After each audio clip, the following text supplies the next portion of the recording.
أعوذ بالله السميع العليم من الشيطان الرجيم. بسم الله الرحمن الرحيم. السلام عليكم ورحمة الله وبركاته. الحمد لله رب العالمين، والصلاة والسلام على أشرف الأنبياء والمرسلين سيدنا ومولانا محمد وعلى آله وصحبه أجمعين. قال سبحانك لا علم لنا إلا ما علمتنا إنك أنت العليم الحكيم، ولا حول ولا قوة إلا بالله العلي العظيم. اللهم صل على سيدنا محمد وعلى آله وصحبه ومن تبعهم بإحسان إلى يوم الدين. أما بعد. Apa khabar sidang penonton setia rancangan Tanyalah Ustaz, biar tahu jangan keliru. Walau di mana jua anda berada, saya mengharapkan mudah-mudahan kita semua berada dalam keadaan sihat walafiat, dirahmati lagi disayangi oleh Allah Subhanahu wa taala. Amin. Allahumma amin. Alhamdulillah, summa alhamdulillah.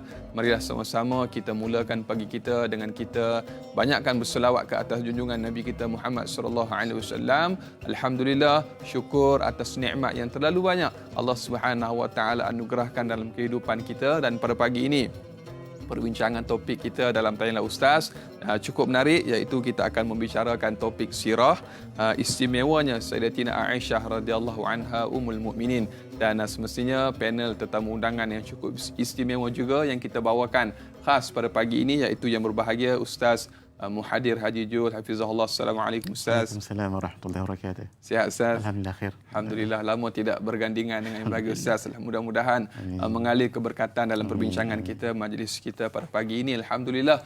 Dan para penonton yang dimuliakan Allah Subhanahu wa taala, seperti biasa perbincangan kita pada pagi ini semestinya tidak lengkap kerana DNA-nya adalah anda bertanya dan kita menjawab, dan juga kupasan yang akan disampaikan yang diberikan oleh yang berbahagia Ustaz pada pagi ini. Jadi untuk itu kita mengalu-alukan bagi para penonton yang mungkin mempunyai sebarang persoalan ataupun kemusykilan, boleh terus hubungi kami menerusi talian bebas tol 1800 881677, atau paling mudah juga boleh menerusi aplikasi WhatsApp 011 1233 6480. Dan anda juga boleh terus ke laman rasmi Facebook kami Tanyalah Ustaz TV3. Dan bagi anda yang menonton kami menerusi FB Live, jangan lupa untuk tekan butang kongsi, sebar luaskan. Mudah-mudahan bermanfaat insya-Allah. Dan seperti biasa juga kita bersiaran serentak menerusi TV3 dan TV9. Dan di TV9 kita akan lanjutkan siaran tambahan selama 30 minit sehingga jam 8.30 pagi. Jadi terus setia menonton kami sehingga ke hujung rancangan insya-Allah. Dan para penonton dan juga yang berbahagia Ustaz yang dimuliakan oleh Allah Subhanahu wa taala pada pagi ini, semestinya bersempena dengan hari Khamis 2 Julai 2020, 10 Zulkaidah 1441 Hijrah, kupasan topik yang semestinya dinanti-nantikan terkhusus buat seluruh para wanita di seluruh dunia, khususnya bagi kita yang merindui susuk tubuh yang cukup mulia, iaitu Sayyidatina Aisyah radhiyallahu anha Ummul Mukminin. Dan untuk permulaan topik pada pagi ini, saya menyerahkan kepada yang berbahagia Ustaz untuk mukadimah. Falyatafadhal mashkur. Bismillahirrahmanirrahim.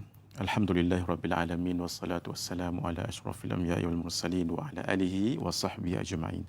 Khairu ma uhayyikum bihi tahiyatul Islam wa tahiyatul Islami salam. Assalamualaikum warahmatullahi wabarakatuh. Waalaikumsalam. Wa marhaban bi wasiyati Rasulillah sallallahu alaihi wa alihi wa sahbihi wasallam. Syukran jazilan Ustaz Anas. Hadirin penonton yang dirahmati Allah, berbicara seorang yang sangat mulia, dimuliakan oleh Allah Azza wa Jalla, punyai keimanan yang benar sehingga disebut dengan As-Siddiqah binti As-Siddiq. As-Siddiqah yang benar keimanannya merujuk kepada Sayyidatuna atau Sayyidatina Aisyah radhiyallahu taala anha, anak perempuan kepada As-Siddiq, orang yang membenarkan apapun yang datang daripada Nabi sallallahu alaihi wasallam, Sayyiduna Abdullah, iaitu Sayyiduna Abu Bakar As-Siddiq radhiyallahu taala anhu. Juga digelar dengan Al-Atiqah binti Al-Atiq, yang dibebaskan oleh Allah daripada cemuhan, daripada fitnah. Dalam hadithul ifk yang kita tahu, anak perempuan kepada yang dibebaskan oleh Allah daripada kesyirikan, Sayyidina Abu Bakar As-Siddiq radhiyallahu taala anhu. Kalau dibicarakan orang yang mulia, Ustaz Anas dan hadirin sekalian, dimanapun, kata guru kepada Imam Syafi'i, Al-Imam Sufyan bin Uyainah, "Inda dzikri salihin tanzilur rahmah." Ketika disebut nama orang saleh, maka turunnya rahmat. Alhamdulillah, kita berbicara hari ini tentang Sayyidatina Aisyah radhiyallahu taala anha yang sangat mulia, yang kalau Sayyidatina Khadijah, Allah Azza wa Jalla bagi salam padanya. Allah. Kalau Sayyidatina Aisyah, malaikat Jibril bagi salam padanya. Allahu Akbar. Karena itu Nabi SAW menyebutkan kepada Sayyidatina Aisyah, ya Aish. Ini satu panggilan kepada Sayyidatina Aisyah. Di samping kita tahu nama beliau Aisyah, satu lagi panggilan manja Nabi, ya Aish. Aish maksudnya kehidupan. Kerana Sayyidatina Aisyah dengan akhlaknya, dengan pengorbanannya, kebersamaannya bersama dengan Nabi, itu menghidupkan dirinya dengan keimanan dan menghidupkan, memberikan keceriaan kepada baginda Rasulullah sallallahu alaihi wasallam. Hadza Jibril yuqri'uki assalam. Wahai Aisyah, ini malaikat Jibril bagi salam padamu. Allahu Akbar. Kalau orang yang mulia dan terhormat, ustazlah katakan guru kita, sampaikan salam je. Kita jadi seronokkan Nazna. Berbunga-bunga. Berbunga-bunga. Siap bawa dalam diary lagi kita. Ini kan pula Sayyidina Jibril alaihi salam, ketua kepada seluruh para malaikat. Ini menunjukkan kemuliaan Sayyidatina Aisyah radhiyallahu taala anha. Secara khusus, Nabi SAW pernah ditanya oleh Sayyidina Amr ibn Al-As, Ayyun nas ahabbu ilaik? Siapakah orang yang paling engkau cintai? Nabi SAW menjawab, Aisyah. Orang itu Sayyidatina Aisyah. Minar rijal, di kalangan lelaki, tadi kan di kalangan perempuan, abuha, iaitu bapaknya. Siapa? Sayyidina Abu Bakar As-Siddiq radhiyallahu taala anhu. Bayangkan, seorang yang dicintai oleh Nabi, anak kepada orang yang dicintai oleh Nabi, bertembung kecintaan itu. Dan dicintai oleh orang yang dicintai oleh Allah Azza wa Jalla. Sudah pasti keduanya dicintai oleh Allah Subhanahu wa taala.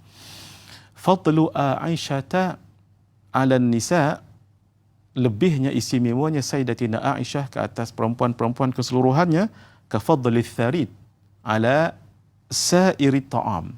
Seperti mana makanan namanya tharid dibandingkan dengan makanan yang lain. Hebatnya tharid ini daging yang sedap dibuat kuah dan diletakkan dekat roti.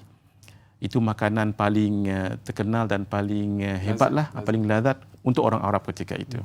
Masya Allah. Nak menunjukkan kemuliaan Sayyidatina Aisyah radhiyallahu taala anha, yang juga dipanggil Ummul Mukminin, Ummahatul Mukminin. Ini gelaran ini bukan semua orang dapat. Dan yang menggelarkannya ini siapa? Allah Azza wa Jalla. An-Nabiyyu awla bil mu'minin min anfusihim wa azwajuhu ummahatuhum. Nabi Rasulullah sallallahu alaihi wasallam itu lebih mulia, boleh lebih berhak daripada orang mukmin, daripada dirinya sendiri, orang mukmin tadi, dan isteri-isteri baginda adalah mak-mak mereka. Kalau dipanggil mak, maka ini sangat mulia kedudukan ibu, banding dengan ayah saja sudah mulia, ini kan pula dengan wanita yang lain. Satu, yang kedua, mulianya ini sehingga terbawa walaupun selepas kewafatan Rasulullah sallallahu alaihi wasallam. Tidak ada orang yang boleh menikahi mereka, kerana mohon maaf, tidak ada orang yang boleh menikahi ibunya sendiri. Nak menunjukkan kemuliaan itu berpanjangan sampai bila-bila. Lahir di Makkah 4 tahun sebelum Nabi SAW dilantik menjadi Rasul. Nabi dilantik menjadi Rasul umur 40 tahun. Bermakna 4 tahun sebelum itu. Ketika umur Nabi 36 tahun. Lahirlah 36 tahun betul. Lahirlah Sayyidatina Aisyah radhiyallahu taala anha. Maksudnya beza umurnya berapa? 36 tahun. Jauh beza umurnya itu. Dan memeluk Islam sejak kecil, sejak masuknya Islam oleh orang yang pertama di kalangan lelaki dewasa, Sayyidina Abu Bakar As-Siddiq radhiyallahu taala anhu.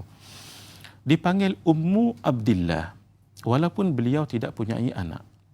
beliau masya-Allah ini juga satu tauladan untuk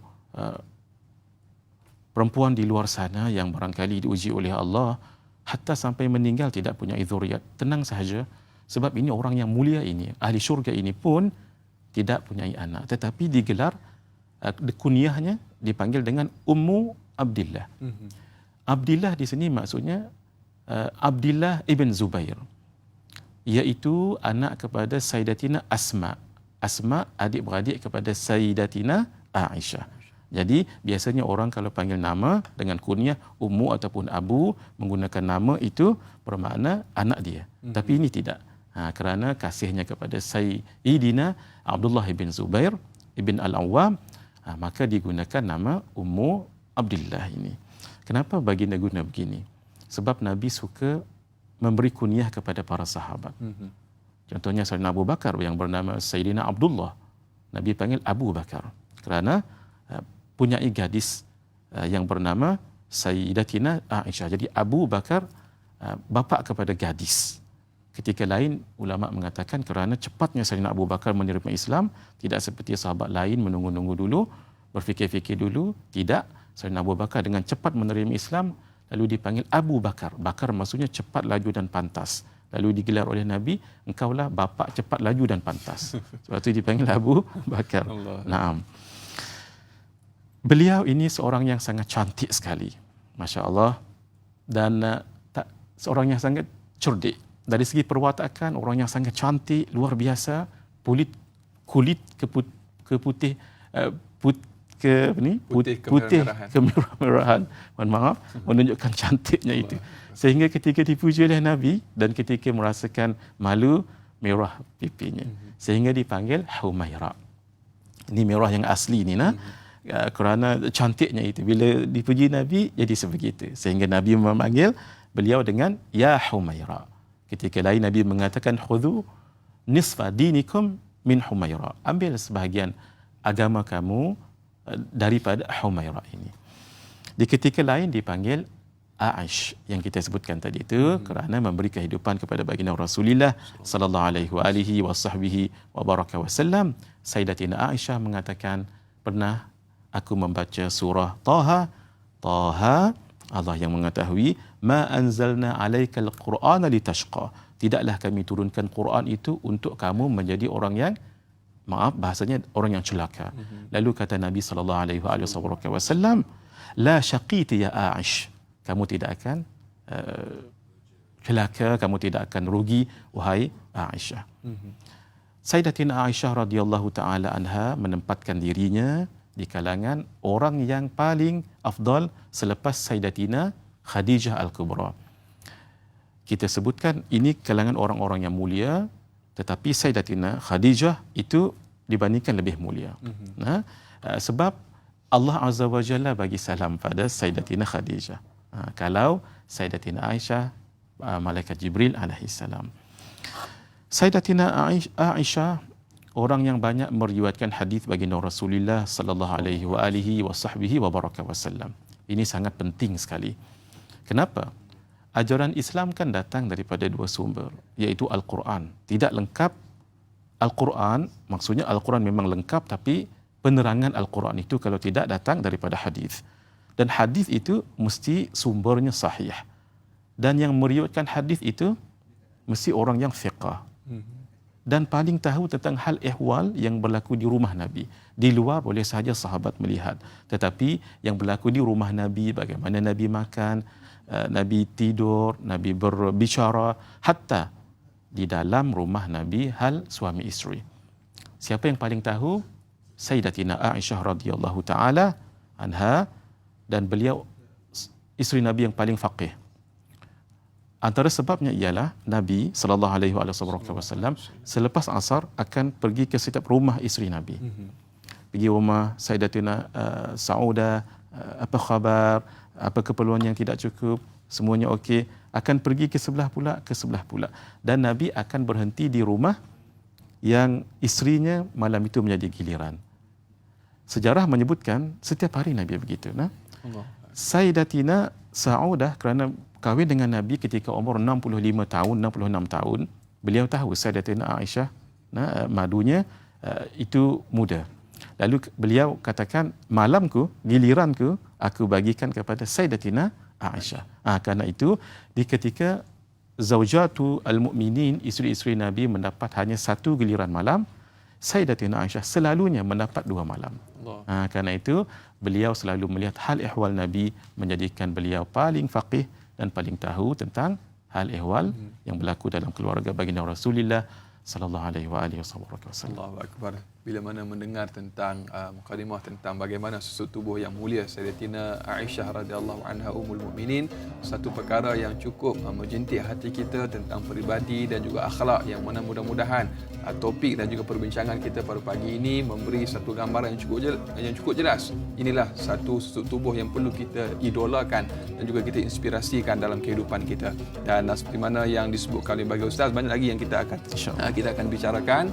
Tapi kita berehat seketika untuk kita beri laluan untuk kita perbincangan lebih lanjut selepas ini. InsyaAllah kita kembali selepas ini, jangan ke mana-mana.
Alhamdulillah, masih lagi dalam perbincangan topik yang cukup istimewa, iaitu istimewanya Sayyidatina Aisyah radhiyallahu anha ummul mukminin kita. Dan seperti mana yang kita maklum, kita masih lagi berbicara topik yang cukup istimewa ini bersama yang berbahagia Ustaz Muhadir Haji Jul. Dan untuk mukadimah seperti tadi, kita telah mendengar sedikit perjalanan ringkas dan juga sedikit latar belakang peribadi dan juga beberapa perkara penting yang perlu sama-sama kita hayati tentang Sayyidatina Aisyah radhiyallahu anha. Dan semestinya perbincangan pada pagi ini cukup menarik Ustaz, kerana anak saya sendiri pun yang kedua ni pun nama Aisyah Humairah juga.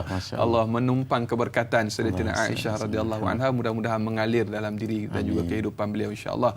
Dan seperti mana Ustaz kita maklum tentang perkahwinan Sayyidatina Aisyah radhiyallahu anha, tapi sebelum tu sebelum kita nak pergi kepada soalan yang cukup menarik ni Ustaz, mungkin di awal ini bagaimana zaman permulaan ataupun zaman kanak-kanak beliau, apa yang dilalui yang mungkin boleh dijadikan iktibar dan juga pedoman kepada kita sedikit Ustaz. Nah, Allahumma hidayatan lis-shawab. Sayyidatina Aisyah radhiyallahu taala anha tumbuh dan membesar daripada keluarga yang sangat menjaga agama. Sayyidina Abu Bakar As-Siddiq radhiyallahu taala anhu itu memang cukup terkenal, walaupun sebelum keislaman beliau sebagai seorang pembesar dan seorang pedagang, dan tidak ada yang didengar daripada beliau diriwayatkan sesuatu yang tidak elok. Sama juga dengan isterinya. Jadi kerana itu kanak-kanak yang membesar daripada keluarga yang terhormat sudah pasti nanti akan mendapat didikan yang baik.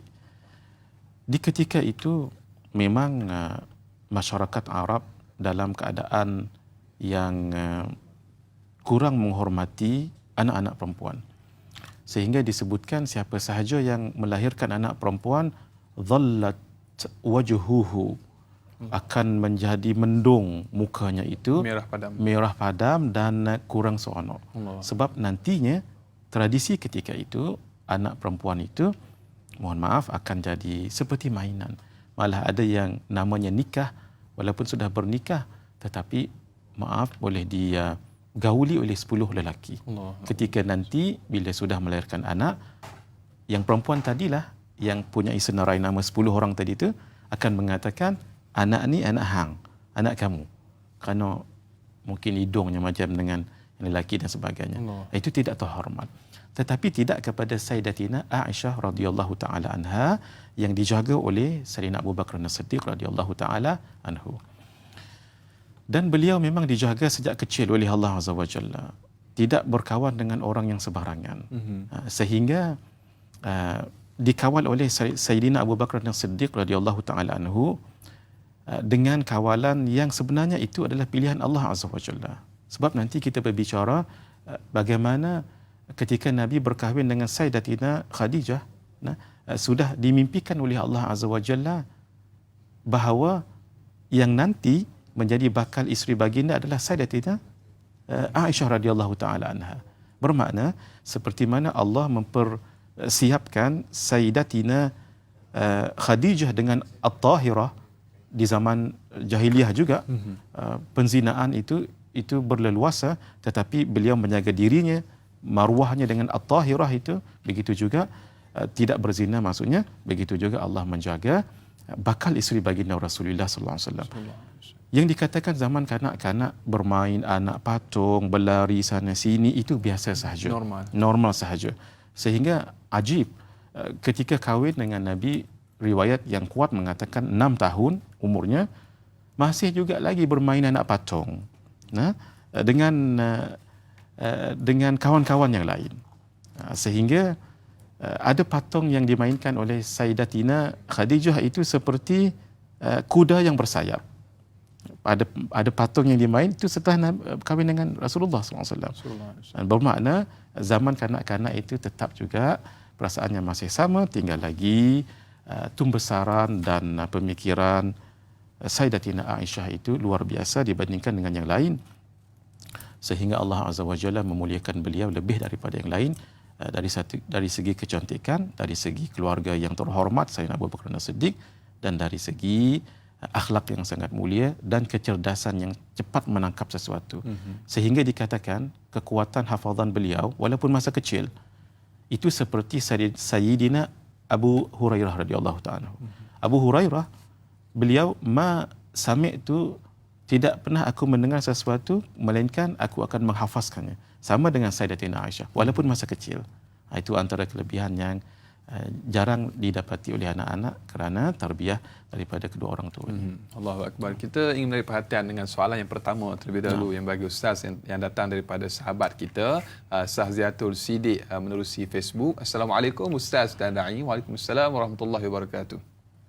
Soalannya, bagaimanakah pertemuan Sayyidatina Aisyah radhiyallahu anha dan Rasulullah sallallahu alaihi wasallam sehingga mereka berkahwin? Apakah yang menyebabkan Rasulullah sallallahu alaihi wasallam tertarik dengan Sayyidatina Aisyah radhiyallahu anha menjadikan isteri baginda sallallahu alaihi wasallam? Mohon perkongsian ilmu daripada yang berbahagia Ustaz. Sekian, terima kasih. Sebelum itu Ustaz, hari ini kita diuji dengan serangan-serangan pemikiran yang pelbagai pada hari ini, dengan pemikiran-pemikiran yang mungkin dengan ada teknologinya pada hari ini, dunia tanpa sepadan, dan tidak sedikit juga artikel yang dikeluarkan untuk melakukan penghinaan kepada kita, khususnya serangan peribadi kepada susuk tubuh sebagaimana Nabi SAW, isteri-isteri baginda. Jadi untuk memperbetulkan salah faham itu juga Ustaz, dan juga untuk para penonton yang mengikuti pada pagi ini, mungkin ada sesuatu yang ingin disampaikan oleh bagi Ustaz. Baik. Khusus sebelum menjawab soalan tadi itu, khusus seperti yang ditanya oleh Ustaz Anas tadi itu, memang ini tidak lekang daripada lidah-lidah dan tulisan-tulisan orang-orang yang tidak menyukai Sayyidatina Aisyah dan keluarganya. Sebenarnya tidak juga menyukai baginda Rasulullah SAW. Hatta dalam kelompok yang namanya Islam sendiri, di luar Islam itu memang biasa. Mohon maaf, kita bagi contoh di kalangan orang Syiah sendiri. Nah, itu sebahagian ulama mengatakan masih lagi dalam kelompok Islam, kalau tidak yang ghulat, yang tidak melampau. Tetapi dari segi penerimaan mereka kepada Sayyidatina Aisyah itu sangat tidak baik sekali. Kerana permusuhan mereka, ketidaksukaan mereka kepada Sayyidina Abu Bakar As-Siddiq. Begitu juga dengan Sayyidatina Hafsah, kerana permusuhan, ketidaksukaan mereka kepada Sayyidina Umar bin Al-Khattab radhiyallahu taala anhu.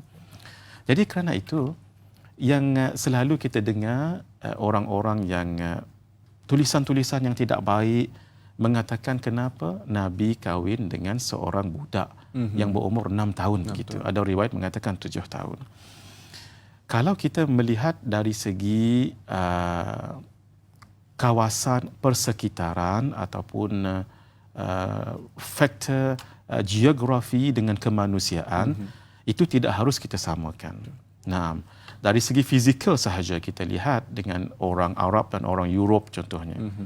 Kita Masya Allah di dunia Malay Archipelago ini halu-halu orangnya Masya Allah. Nah, banding dengan mereka sama umur darjah 6 tu dia macam mak orang. Pasal dia besar badan. Masya Allah. Yang lelaki pun sama juga. Nah, tetapi harus kita bezakan dari segi kecerdasan dan tubuh badan tadi itu. Orang Arab cepat matang dan dengan apa yang berlaku itu cepat mereka itu lebih dewasa. Saya bagi contoh. Perkahwinan awal dalam masyarakat Arab ketika itu bukan suatu yang mengaibkan. Malah mereka kahwin seawal umur 6 tahun itu sudah biasa. Betul. Sahabat yang kita sebutkan tadi, Sayyidina Amr ibn al-As. Nah, beliau beza dengan anaknya siapa? Sayyidina Abdullah bin Amr ibn al-As, bezanya berapa? Nah, 11 tahun je. Pok dengan anak beza 11 tahun. Macam kawan saja. Cuba bayangkan.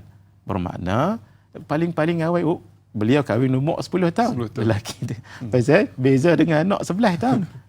Mak lagilah muda. Nah, kerana itu tidak ada di kalangan orang Arab Quraisy walaupun musuh Nabi tidak ada merendah-rendahkan Nabi dalam soal kahwin muda. Pasal depa pun kahwin muda. Nah, kahwin pula bukan seorang, kena 10 orang, 20 orang. Nah, ketika itu nanti kita melihat pensyariatan kahwin Nabi itu dan dihadkan kepada 4 itu punya rahsia yang sangat besar. Nah, kerana itu ketika kita menghukumi sesuatu, kita mesti melihat faktor geografi, faktor kemanusiaan, faktor persekitaran sehingga kita adil dalam menghukum. Dalam dunia Melayu kita sendiri pun ada mak ayah kita dulu kan Nas, habis darjah 6 dah kahwin. Almarhumah Mak Zaya darjah 6 dah kahwin. Pukul 12 tahun. Kita Masya Allah kan beza dari segi keyakinan zaman orang zaman dulu. Allahu Akbar. Tak kira tak tak takut bab rezeki. Zaman law nak kena ni dulu, nak kena ada ni. Lagu tu nah. Jadi itu kita ambil keseluruhannya supaya kita melihat dan mengadili sesuatu itu dengan benar, tidak terus kita samakan dengan kita. Saya bagi contoh saja. Hafalan. Cuba zaman law ni dengan zaman dahulu. Saya hidup Sayyidina kita ambil zaman ke bawah sedikit. Guru kepada Imam Malik, Al-Imam Az-Zuhri. Al-Imam Az-Zuhri itu subhanallah, beliau sebut apa yang aku dengar sekali aku tak lupa lah zaman bila-bila. Sampai satu ketika beliau berjalan di pasar tutup ni dulu. Tutup telinga. Pasal apa yang dengar lagu semua duk apa nanti lagi. Nak kata kemah. Zaman kita ni lagu mana? Sama physically sama, tapi ya Allah dah mengapai dah ni. Alhamdulillah elok, esok lupa lagi. Dia faktor-faktor sebegini sangat perlu untuk kita study, melihat kesesuaian ketika itu. Dari segi perkahwinan tadi, ini satu sangat baik. Bagaimana bertemu keduanya, itu adalah daripada wahyu Allah Subhanahu Wa Taala. Tapi dari segi perjalanan sejarah, Nabi dengan bapa kepada Sayyidatina Aisyah memang kawan baik. Sebelum diangkat jadi Nabi dan Rasul pun memang tahu. Memang sudah mengenal. Tambah lagi perkahwinan ini bukan sebarang ni. Ini datang daripada wahyu Allah Subhanahu Wa Taala. Di dalam Sahihul Bukhari dengan Sahih Muslim disebutkan, Nabi bercerita kepada Sayyidatina Aisyah, sebelum aku bertemu denganmu 3 malam berturut-turut. Dalam riwayat Imam Al-Bukhari 2 malam berturut-turut, mimpi Nabi benar ya. Malaikat Jibril bawa seseorang, sosok tubuh yang mulia tapi ditutup dengan sutra yang berwarna putih. Ketika dibuka, rupa-rupanya kamu. Siapa? Sayyidatina Aisyah radhiyallahu taala anha, sehingga Nabi mengatakan, "Iyyaku hadza min indi rabbi, indillah yumdih." Kalaulah ini datang daripada Allah, memang pasti daripada Allah, yumdih, Allah akan laksanakan. Bermakna ini datang daripada Allah dan akhirnya menjadi isteri baginda Rasulullah sallallahu alaihi wasallam. Dan ini wahyu. Ini wahyu. Bila wahyu hanya diketahui oleh yang maha mengetahui, Allah Subhanahu Wa Taala. Kerana itu perkahwinan ini bukan atas dasar mohon maaf nafsu dan sebagainya, tidak. Kalau dikatakan nafsu, Sayyidatina Aisyah seorang sahaja, isteri baginda yang bikran, yang gadis. Yang lain adalah janda keseluruhannya. Termasuk Sayyidatina Saudah tadi itu, umur 65 tahun, 66 maukah orang zaman lah kahwin dengan umur 65-66.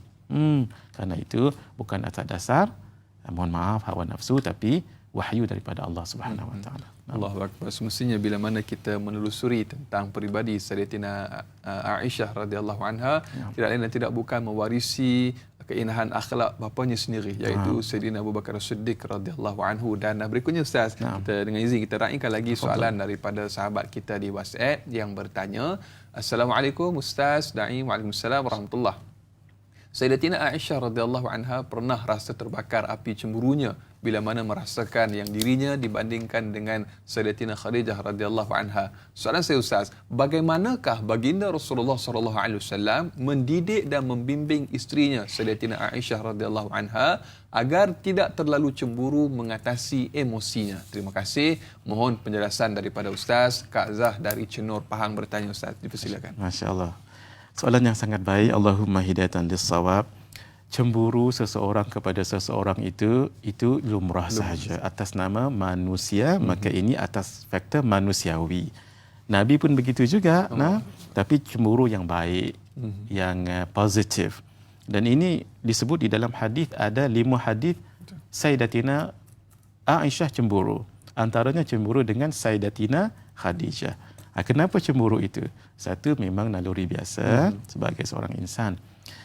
Yang kedua, ingin memenangi hati Rasulullah sallallahu alaihi wasallam. Sehingga tak nak suami alihkan perhatian kepada orang lain. Begitu bukan membenci, tidak. Orang yang cemburu tidak semestinya membenci. Kerana apa? Mungkin takut perhatian suami akan lebih orang lain. Begitu saja. Sebab beliau sendiri tahu Rasulullah SAW adalah utusan Allah Subhanahu Wa Taala. Berbuat sesuatu pasti datang daripada Allah Azza wa Jalla. ketika Sayyidatina Khadijah dibagi perhatian lebih hatta selepas kewafatannya, sehingga apabila datang seorang datang lalu Nabi memuliakan sangat-sangat dalam kehadiran Sayyidatina Aisyah, dan Nabi bagi tahu kepada Ummahatul Mukminin, tolong ikramkan wanita ini. Ada dua orang, dibagi makan dan dimuliakan dan sebagainya. Kembali balik ditanya, siapa kedua itu ya Rasulullah? Lalu kata Nabi SAW, seorang itu adalah adik Sayyidatina Khadijah, dan yang kedua kawan dia yang selalu rapat dengannya. Ya Rasulullah, itu situ cemburunya itu. Kenapa harus lagi mengingatkan seseorang yang sudah tua, sebab beliau meninggal umur agak lanjut, ya, Sayyidatina Khadijah, yang sudah berada di dalam tanah, sedangkan engkau telah diberikan oleh Allah yang lebih baik daripada, merujuk ke diri dia sendiri.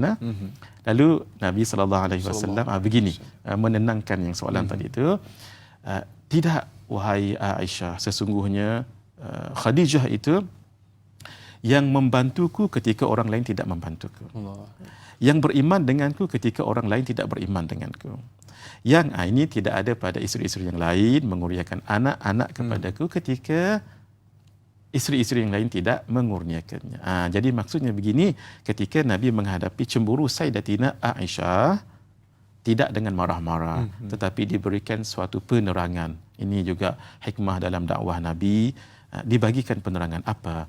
Sehingga dibagikan satu comparison yang lebih pada Khadijah, Sayyidatina Khadijah, tidak ada pada yang lain, sehingga akurlah Sayyidatina Aisyah radhiyallahu taala anha. Naam.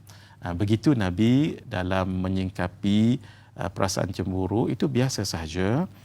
Hatta isteri-isteri lain pun pernah juga cemburu. Naam. Sehingga Nabi SAW pun bagi tahu juga, nak tunjukkan di sini tidak mengapa cemburu, tapi jangan sampai ke arah yang negatif. Dan suami pula kena terangkan, jangan marah-marah, seperti mana Nabi menerangkan kepada isteri-isteri lain yang cemburu juga. Nanti kita akan lihat salah satu keistimewaan Sayyidatina Aisyah adalah wahyu turun ketika beliau berada dalam selimut dengan Rasulullah sallallahu alaihi wasallam. Itu ada kaitan dengan cemburu tu, tapi kita akan masuk nanti pada keistimewaan Sayyidatina Aisyah, insya-Allah. Allahu akbar. Sebagaimana yang berbahagia Ustaz sebut tadi, sebenarnya itulah secara asasnya psikologi dalam perkahwinan, Ustaz. Sebenarnya yang kita mencari yang selain daripada Islam, sebenarnya itulah hakikatnya. Kalau kita faham bahawa itulah yang terbaik yang dibawa oleh Nabi sallallahu alaihi wasallam, pasti kita akan berjaya kalau kita teladani dan juga kita inspirasikan kehidupan rumah tangga Nabi sallallahu alaihi wasallam. Semestinya banyak lagi yang akan kita bicarakan, Ustaz, dan juga sidang penonton. Saudara, biasakan kehidupan normal baharu, dakwah biar tanyalah Ustaz yang sampaikan, biar tahu jangan keliru, kembali selepas ini.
Alhamdulillah, masih lagi terus setia bersama dengan kami Tanyalah Ustaz, biar tahu jangan keliru. Kita masih lagi dalam membicarakan topik yang cukup istimewa, iaitu dalam bab sirah istimewanya Sayyidatina Aisyah radhiyallahu anha Ummul Mukminin bersama yang berbahagia Ustaz Muhaddir Haji Jul.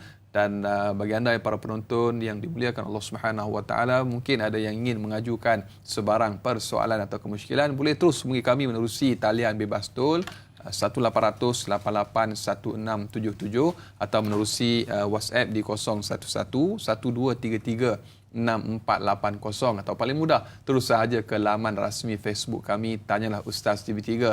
Dan bagi anda yang menonton menerusi FB Live, jangan lupa untuk tekan butang kongsi, sebar luaskan, mudah-mudahan bermanfaat insya-Allah. Dan para wanita pada hari ini perlu kembali menginspirasikan satu idola yang cukup hebat, iaitu Sayyidatina Aisyah radhiyallahu anha dalam menjadikan kehidupan kita ini tersusun berpandukan kepada apa yang dibawa oleh Nabi sallallahu alaihi wasallam. Hari ini kita lihat serangan-serangan yang pelbagai datang untuk menjatuhkan para wanita, khususnya umat Islam dalam negara kita pada hari ini, dan perlu kita bangkit dan kita sedar bahawasanya inilah idola yang perlu kita sama-sama ceritakan dan juga kita kisahkan kepada anak-anak generasi kita pada hari ini. Mudah-mudahan menjadi kebaikan kepada kita insya-Allah.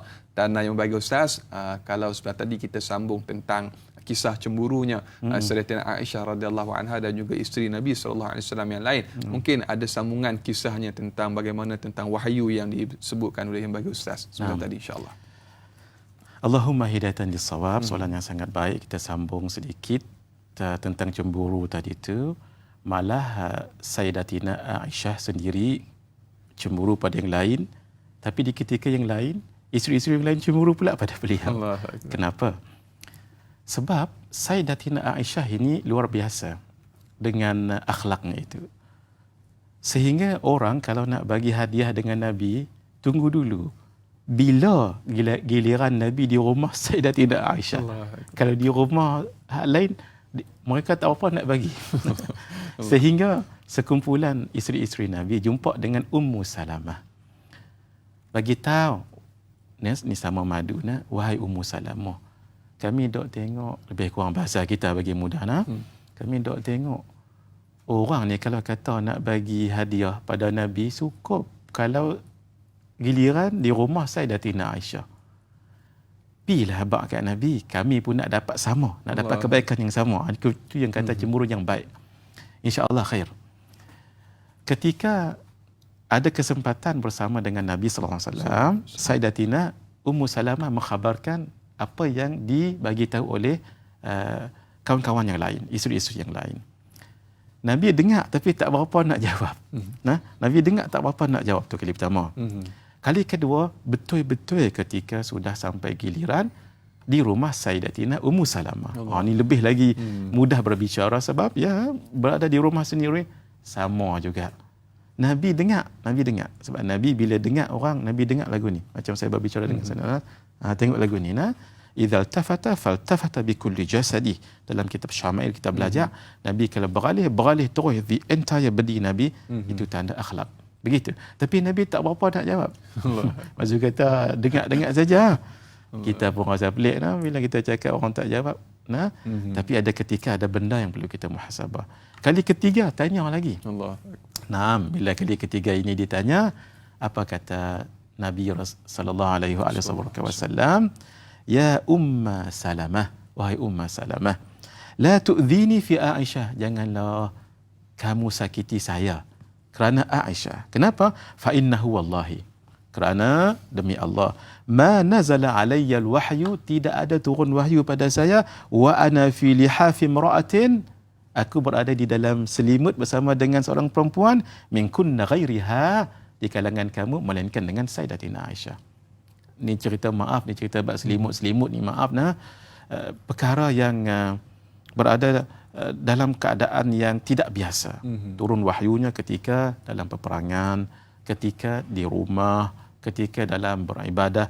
Tapi ini turun ketika bersama satu selimut dengan isteri. Bukankah satu yang pelik?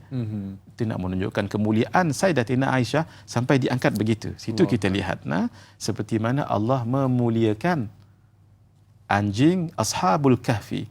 Maaf ya, dalam hukum fiqh kalau disebut dengan khizir dengan anjing itu mughalladzah tu. Hatta keturunan keduanya. Hatta benda hak keluar daripada keduanya. Nah, tapi kerana kemuliaan ashabul kahfi, Allah memuliakan anjing ini disebut ashabul kahfi, disebut juga anjing itu salah yang ikut bersama ketika lari ke dalam gua bersama dengan ashabul kahfi. Poin ialah Allah muliakan anjing dengan Allah muliakan mereka, hatta anjing itu dimuliakan. Allah. Dalam hadis begini pun berada di dalam selimut itu kan perkara yang pelik, itu perkara janggal tapi dimuliakan oleh Allah sampai wahyu turun menunjukkan orangnya sangat luar biasa. Allahu Akbar. Satu perkara yang cukup menginspirasikan begitu Ustaz. Dan berikutnya Ustaz, kita raikan pemanggil yang telah pun berada di talian pada ketika ini. Halo, Assalamualaikum. Waalaikumsalam warahmatullahi taala wabarakatuh. Ustaz dan Naim, apa khabar? Alhamdulillah, khabar baik. Mamu, apa khabar Mamu?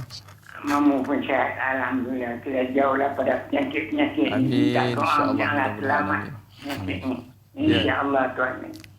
Insya-Allah, silakan Mamu soalan. Dalam soalan Mamu, dalam perang Siti Aisyah masuk perang sama dengan Nabi itu, yang kata umur Siti Aisyah tu berapa dan umur Nabi berapa? Dan tu soalan yang mau nak tanya ni. Pasal apa yang Siti Aisyah jadi yang begitu hebat pada Nabi Muhammad SAW.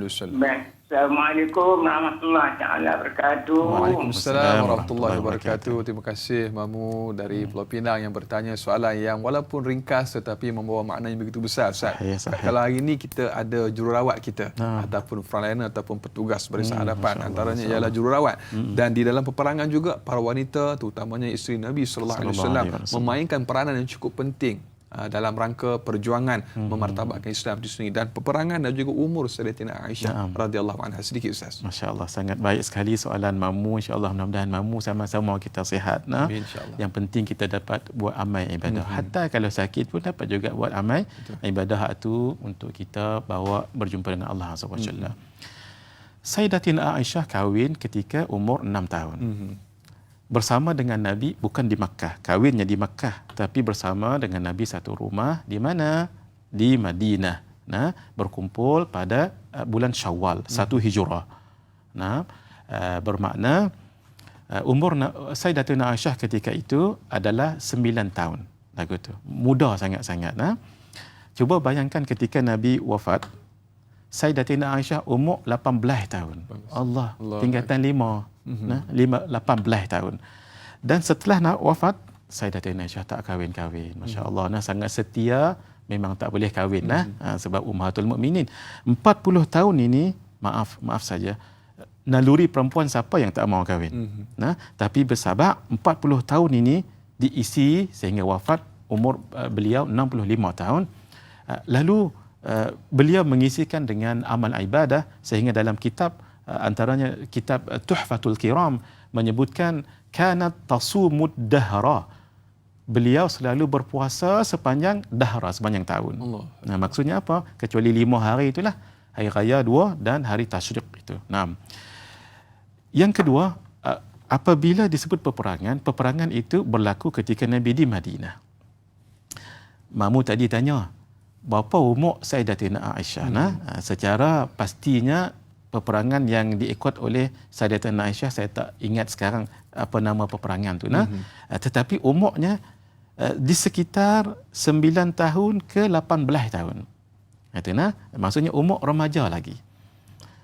Nak tunjukkan satu, beraninya Sayyidatina Aisyah sampai ikut dalam peperangan. Yang kedua, beliau Allah bagi kelebihan pandai mengubat. Mengubat ni dalam peperangan, itu satu kelebihan beliau. Sehingga siapa yang sakit, beliau tahu ni ubatnya, ini lagu mana. Sehingga Nabi pernah sakit juga dan beliau mengubat. Ada satu riwayat menyebutkan beliau membaca suratul Fatihah. Kalau kita baca-bacalah bagi jampi yang boleh dan dibaca sembuh, masya-Allah. Kerana itu Sayyidatina Aisyah itu walaupun umur muda sebegitu, nak ceritanya berani kerana ikut dalam peperangan. umurnya berapa mamu? Umur dia sekitar tu. Daripada 9 sampai 18. Sekitar tu lah. Nah, dalam peperangan-peperangan yang diikut oleh Sayyidatina Aisyah radhiyallahu taala anha. Tidak sedikit musafir yang disertai oleh Sayyidatina Aisyah radhiyallahu anha, dan kesinambungan daripada kisah itu, saya ada kisah yang juga berlaku kepada Sayyidatina Aisyah radhiyallahu anha, sebagaimana soalan yang diajukan oleh sahabat kita menerusi Facebook ni, Ustaz. Nurul Hidayah Saifuddin bertanya, Assalamualaikum Ustaz dan Da'i. Waalaikumsalam warahmatullahi. Benarkah Siti Aisyah radhiyallahu anha pernah difitnah dan dituduh berzina? Wal'azubillah min zalik. Bagaimanakah Siti Aisyah radhiyallahu anha menghadapi tuduhan itu? Bagaimana cara untuk menjadikan kisah fitnah ini sebagai pengajaran terutamanya bagi kaum wanita, dan bagaimana wanita perlu menjaga maruah diri mereka? Sekian, terima kasih Ustaz. Mohon penjelasan Ustaz. Masya-Allah, soalannya sangat baik. Satu segi kita melihat tuduhan ini setelah berlaku perang Bani Mustaliq, Sayyidatina Aisyah dituduh tak semestinya betul. Dituduh naudzubillah berzina dengan Sayyidina Safwan. Sayyidina Safwan ibn Al-Mu'attal As-Sulami. Satu segi kita melihat tuduhan ini seperti merendahkan martabat. Betul. Tapi sebenarnya hadirin yang dirahmati Allah, ini nak menunjukkan kemuliaan Sayyidatina Aisyah radhiyallahu taala anha sangat luar biasa. Kenapa? Kelaknya nanti apabila dituduh sebegini, siapa yang membersihkan Sayyidatina Aisyah? Luar biasa. Bukan orang biasa, hatta bukan baginda Nabi sallallahu alaihi wasallam, tetapi Allah Subhanahu wa taala membersihkan nama Sayyidatina Aisyah dalam surah An-Nur. Nanti dilihat dalam surah An-Nur itu. Allah Azza wa Jalla bersihkan dan mengatakan tidak benar. Malah mengatakan Sayyidatina Aisyah orang yang sangat baik. Dalam riwayat disebutkan Allah akan bagi rezeki kepadanya. Dan Allah Azza wa Jalla memperakui akhlak mulia yang ada pada Sayyidatina Aisyah radhiyallahu taala anha. Allah janjikan keampunan untuknya. Itu kan sangat luar biasa tu. Disebut di dalam surah An-Nur. Harus kita faham, Quran dijaga oleh Allah sampai hari kiamat. Inna nahnu nazzalna dzikra wa inna lahu lahafizun.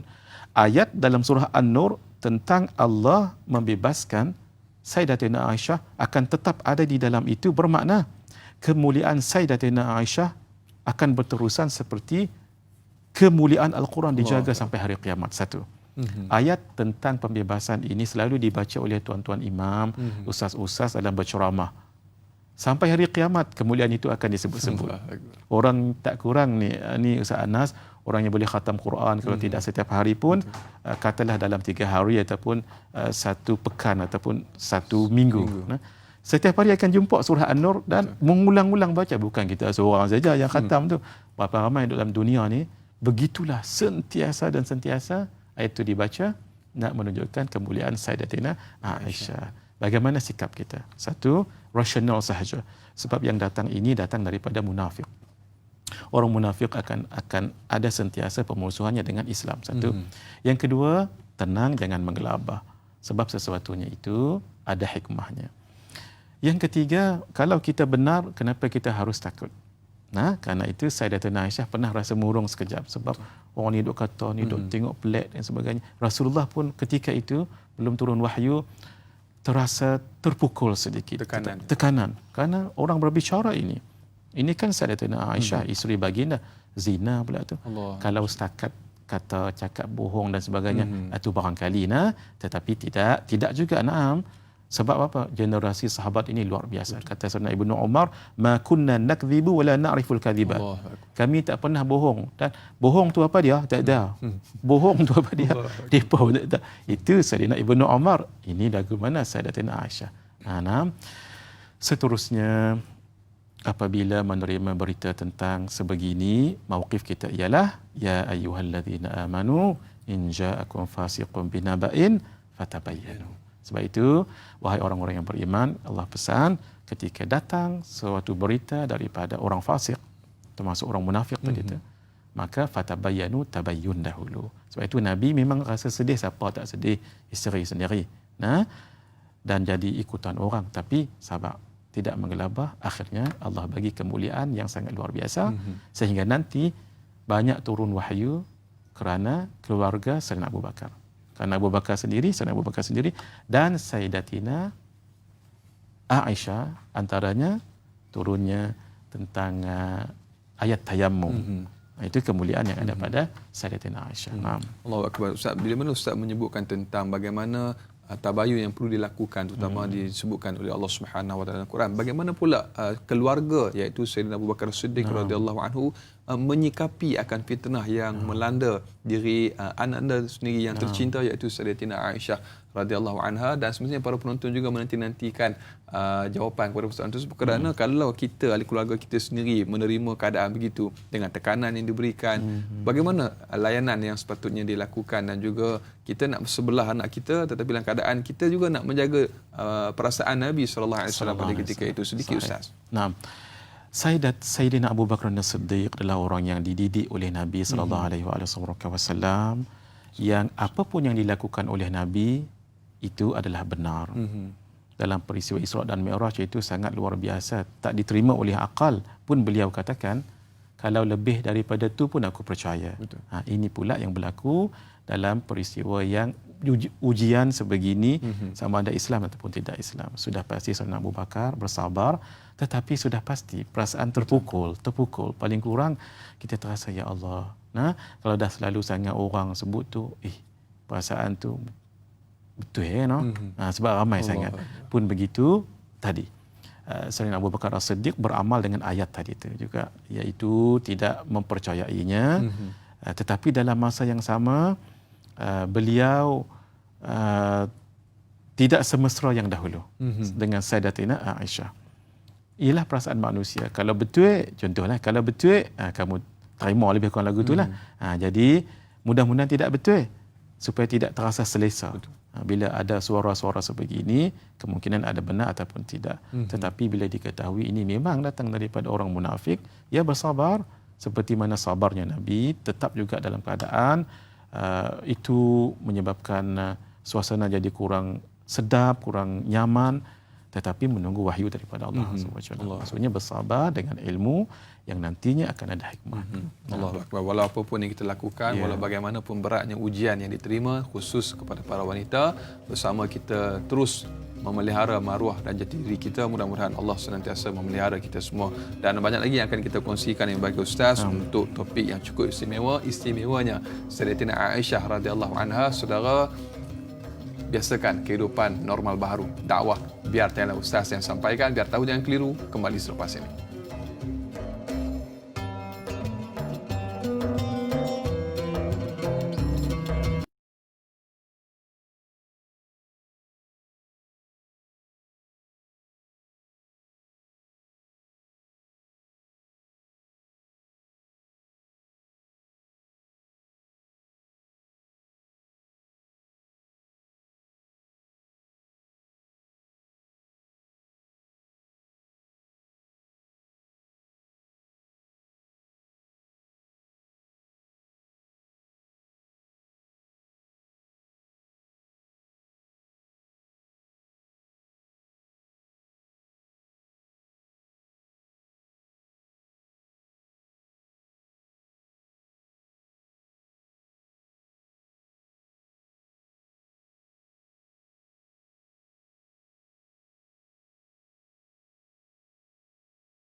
Alhamdulillah, terima kasih dan terima kasih. Kurang lebih tepat sejam kita bersiaran. Semestinya dalam Tanyalah Ustaz, biar tahu jangan keliru. Dan kita masih lagi membicarakan topik istimewanya Sayyidatina Aisyah radhiyallahu anha dalam bab pengajian sirah pada pagi ini. Kita bersama yang berbahagia Ustaz Muhadir Haji Jul.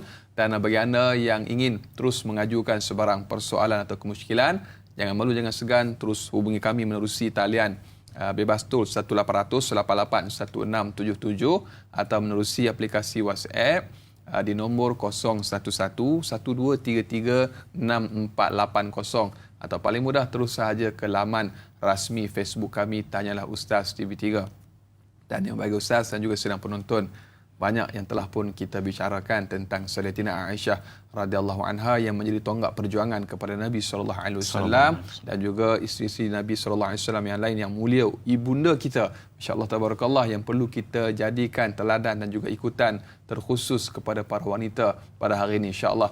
Dan berikutnya Ustaz dan juga sidang penonton, kita nak raikan lagi soalan menerusi sahabat Facebook kita yang bertanya, Rahimah Saud. Assalamualaikum Ustaz, dai dan kru yang bertugas. Waalaikumsalam warahmatullahi. Muda dan aktif adalah dua ciri yang jelas yang ada pada Sayyidatina Aisyah radhiyallahu anha. Soalan saya, bagaimanakah bentuk interaksi yang berlaku antara beliau dengan para sahabat semasa adanya Rasulullah sallallahu alaihi wasallam bersama dan semasa Rasulullah sallallahu alaihi wasallam telah wafat, kerana beliau menjadi rujukan hadis oleh para sahabat radhiyallahu anhum ajma'in. Jazakallah Ustaz dan Dai, soalan yang cukup baik daripada Puan Rahimah Saud yang bertanya.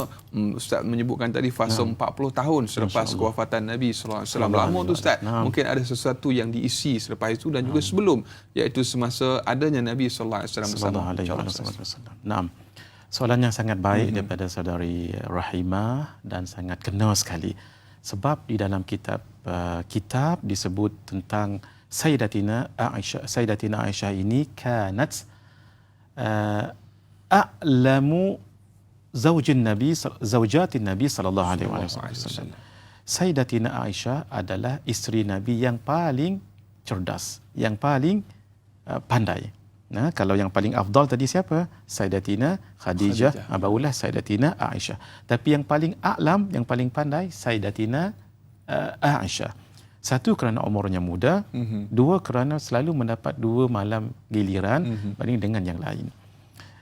Dan sangat tahu hal ihwal dalam rumah tentang baginda Rasulullah sallallahu alaihi wasallam. Beliau ini disebutkan di dalam kitab Ya'tihas Sahabah li talbil ilmi wal hadith.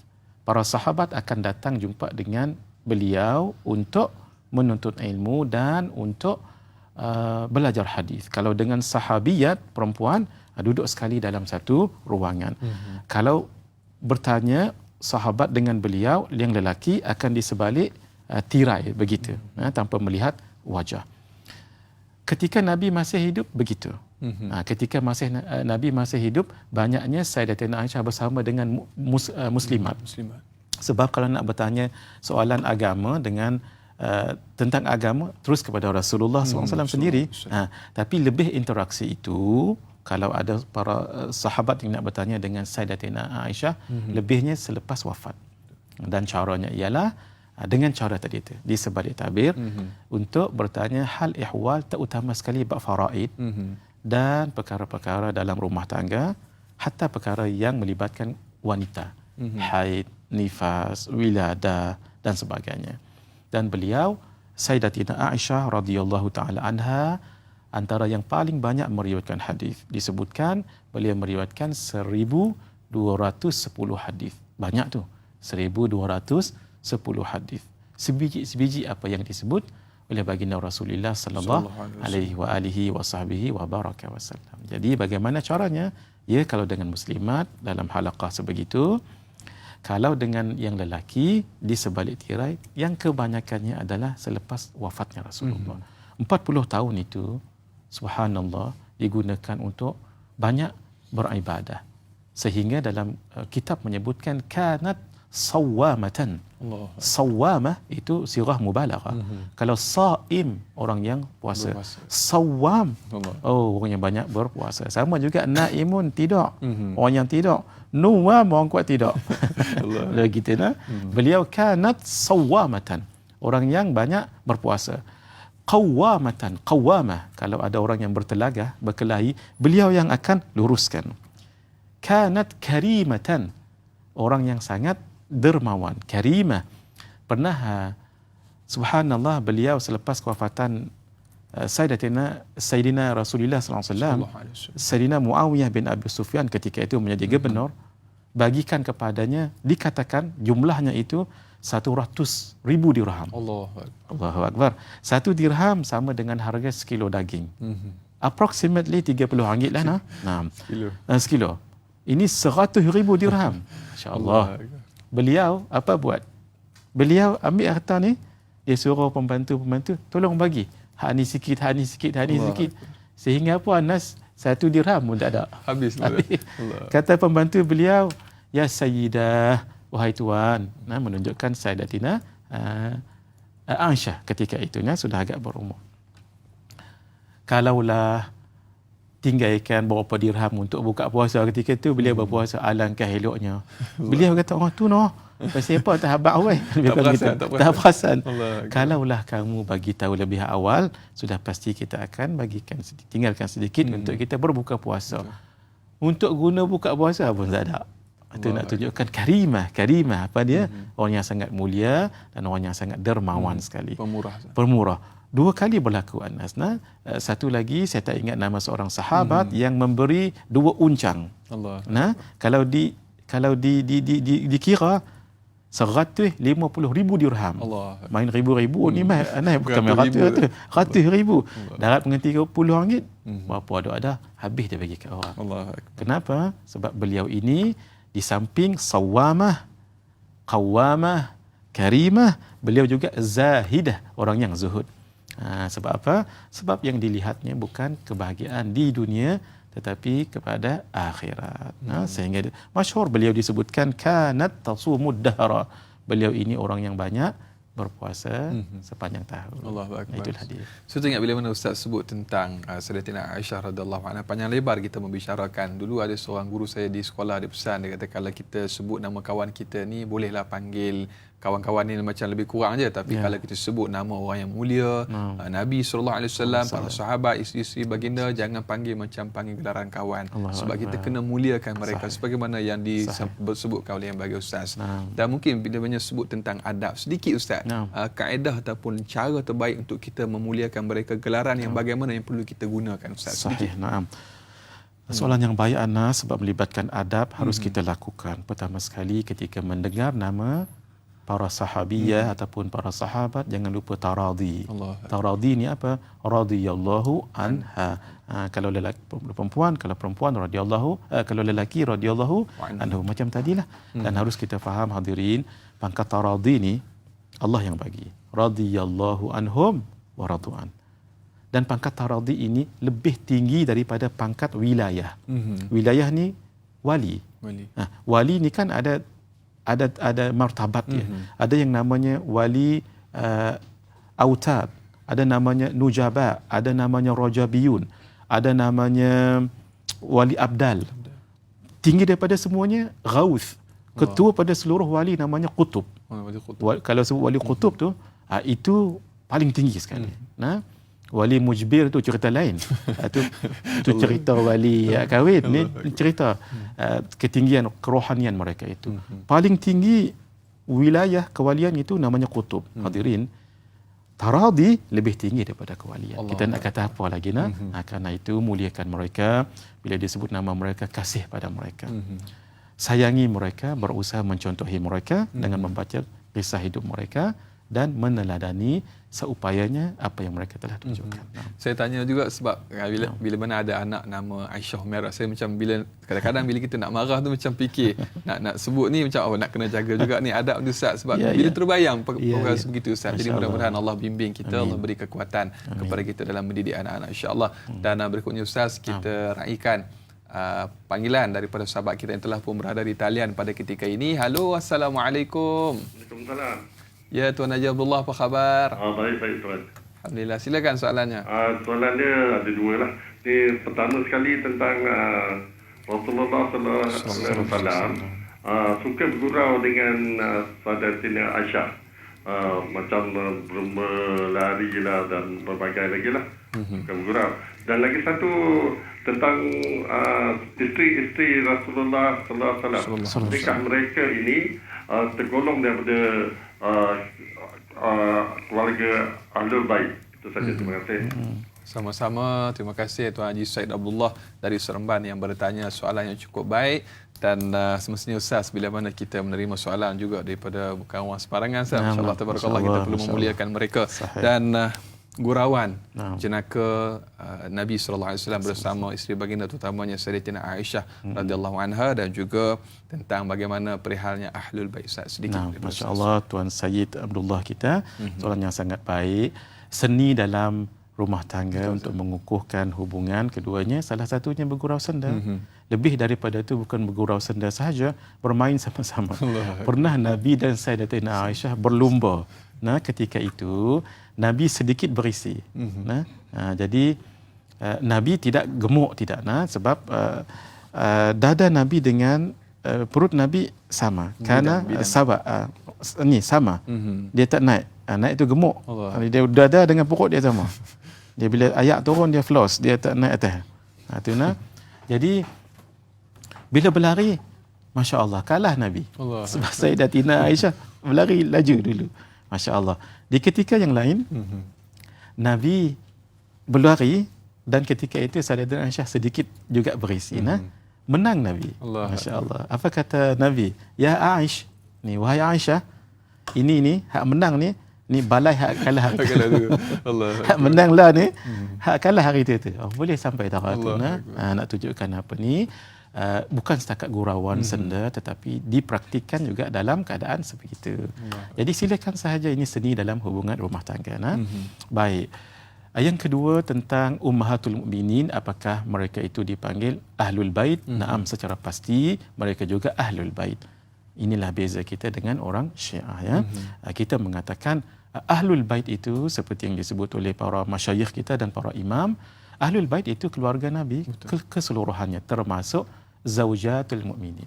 Zaujat An-Nabi ay Ummahatul Mukminin keseluruhannya adalah Ahlul Bait yang dimuliakan oleh Allah Azza wa Jalla.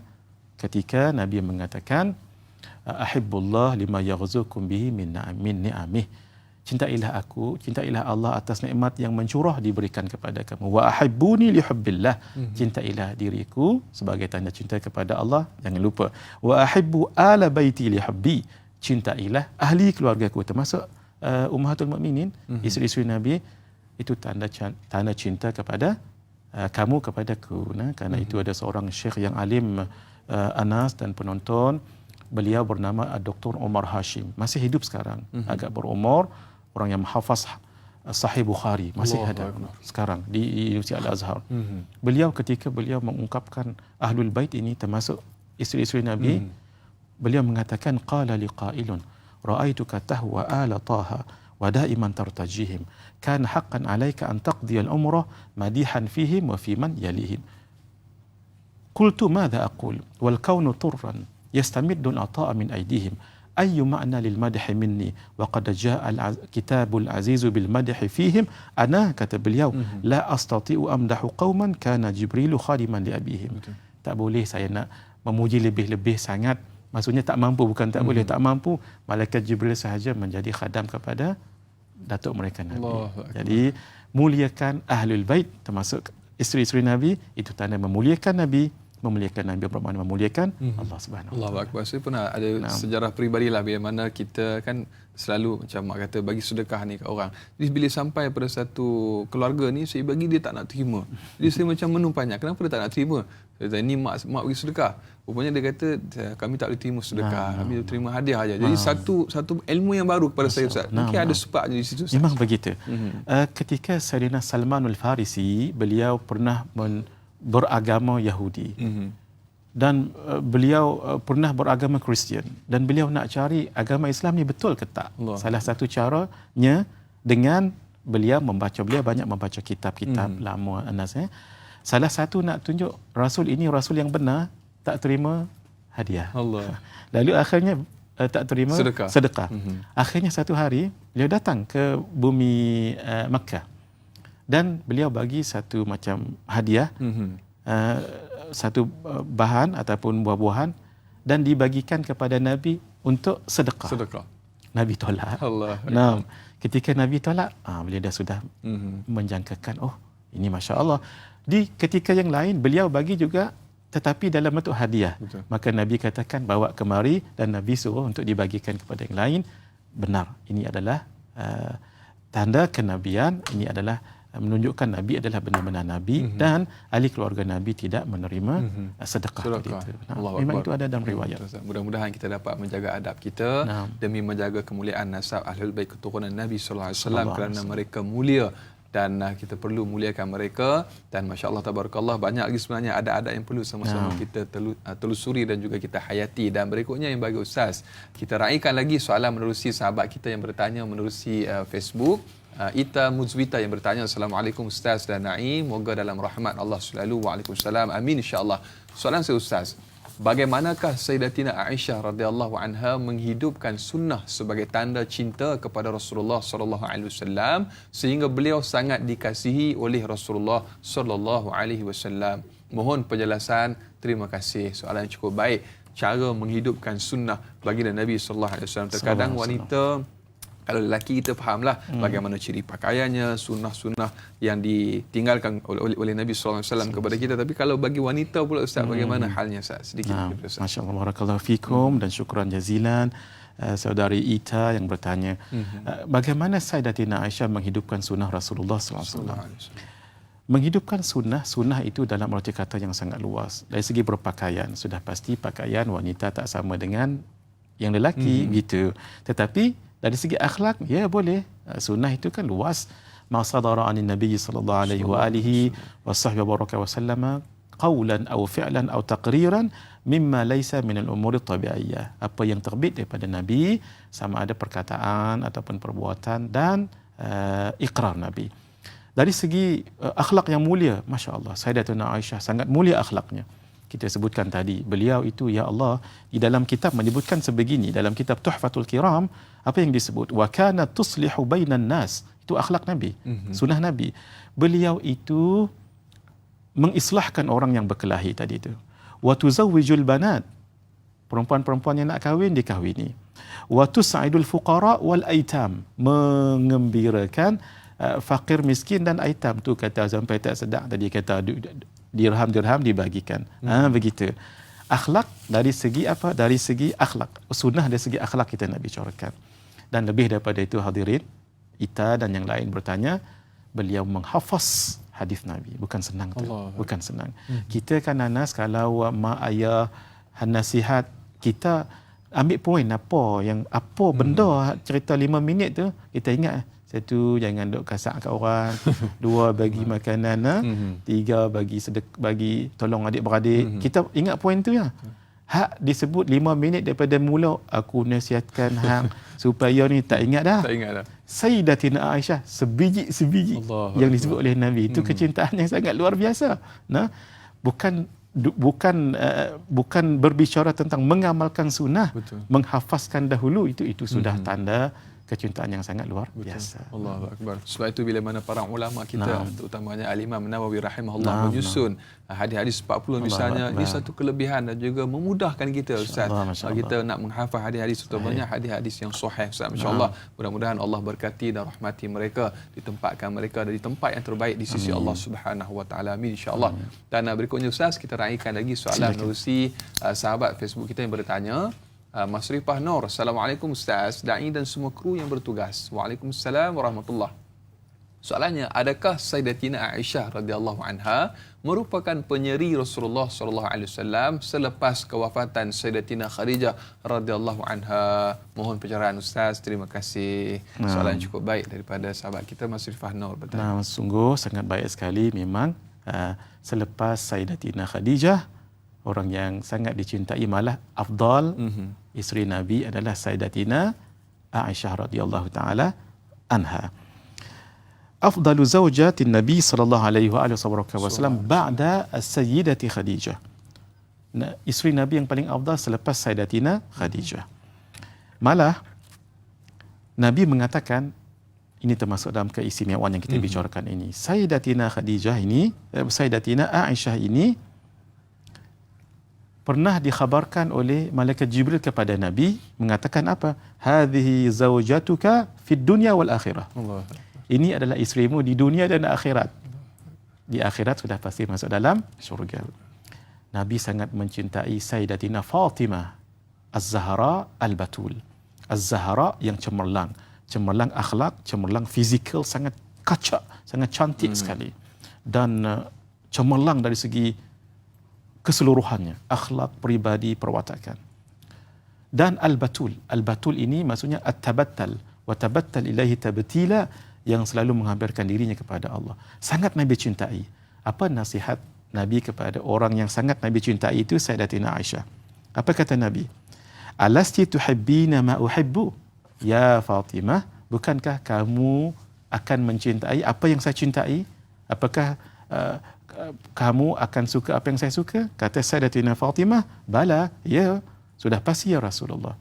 Hadirin, Nabi khusus nasihat kepada Sayyidatina Fatimah, fa'ahibbi